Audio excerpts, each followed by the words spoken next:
एक जंगल में एक चिता रहता था। वह कई दिनों से बहुत भूखा था। भूख के कारण उसका हाल बहुत बुरा हो गया था। उसकी सारी मांसपेशियां ढीली पड़ गई थीं और शरीर सिकुड़ने लगा था। वह खाने की तलाश में दर दर भटकता फिर रहा था। कुछ दिनों बाद उसकी मुलाकात उसकी दोस्त भेड़ से हुई। भेड़ के दो छोटे छोटे बच्चे थे।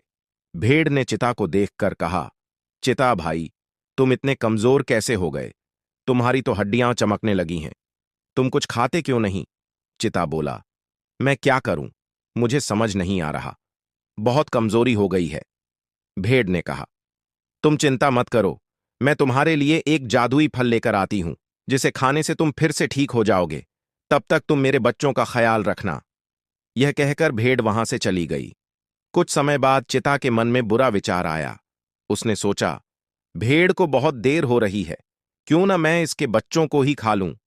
और चिता ने भेड़ के दोनों बच्चों को खा लिया और उनकी हड्डियां मिट्टी में दबा दीं। थोड़ी देर बाद भेड़ वापस आई और चिता को जादुई फल दे दिया।